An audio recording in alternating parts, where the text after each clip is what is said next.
என்னது நீ குடுக்குற 3 டிராயிங் போட்டியில ஜெயிக்கணுமா? டிராயிங் போட்டியா? அந்த மோனாலிசா டிராயிங் வரைஞ்சதே நான் தான்டா. ஏய் பொய் சொன்னாலும் பொருந்துற மாதிரி சொல்றா. பாக்குற நீங்க மறக்காம லைக் பண்ணிருங்க. நான் காமிக்கிற அந்த படத்தை யார் தான் கரெக்டா வரையறீங்களோ அவங்களுக்கு தான் என்கிட்ட உள்ள ப்ளூபெரி. ரெடியா? ரெடி. எப்படி வரையறே மட்டும் பாருப்ப.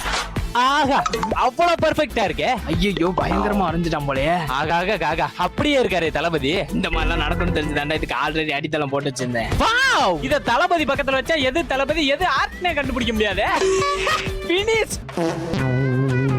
நானும் முடிச்சிட்டேன்டா. ஸ்பைடர்மேன் நீ இந்த ரவுண்ட்ல ஜெயிச்சு போட்டேன். டேய் எப்படி இவ்வளவு பெர்ஃபெக்ட்டா வரைஞ்சா? அது வரைஞ்சதே இல்லடா, ஜெராக்ஸ். இந்த ரவுண்ட்ல இங்க உள்ள யானைக்கு கரெக்டா வால் வரையணும். ஆனா உங்க 2 பேர் கண்ணையும் கட்டிடுவோம். ஸ்டார்ட். தேடி காசிக்கு போனா இந்த உலகம் இந்த இருக்கு. கண்ணை திறந்திருந்தாலே ஒழுங்கா வரைய தெரியாது. கண்ணை வேற மூடி போட்டாங்க. குத்து மதிப்பா வரைவோம்.